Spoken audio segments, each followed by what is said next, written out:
இந்த அம்மா சமைக்கும்போது மீனோட தலையும், வாலையும் நல்லாவே கட் பண்ணிடுறாங்க. இது நெறையவே வேஸ்ட் ஆகுது.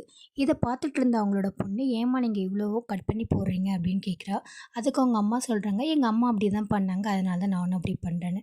உடனே அந்த பாப்பா அவங்களோட பாட்டிய கால் பண்ணி, "நீங்க எதுக்காக வந்து அப்படி கட் பண்ணீங்க?" அப்படின்னு கேட்குறா. அதுக்கு அவங்க தன்னோட அம்மா அப்படி பண்ணதா சொல்றாங்க. இந்த பாப்பா உடனே சைக்கிள் எடுத்துக்கிட்டு அவங்களுடைய கொள்ளு பாட்டி வீட்டுக்கு போயிட்டு அவங்கள கேட்குறா, "எதுக்காக நீங்க வந்து கட் பண்ணீங்க? மீனோடைய தலையையும், வாலையும் நீங்க எதுக்காக கட் பண்ணீங்கன்னு?"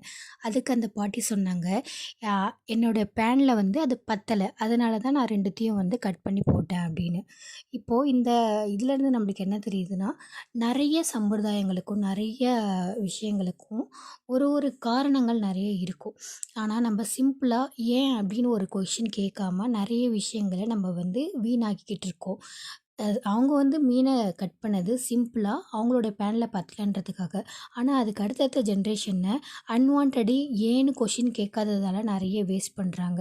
ஸோ, ஏன்னு கொஸ்டின் கேட்க பழகிக்கிட்டா நம்ம லைஃப்ல நெறைய விஷயங்கள நம்ம மாத்தலாம்.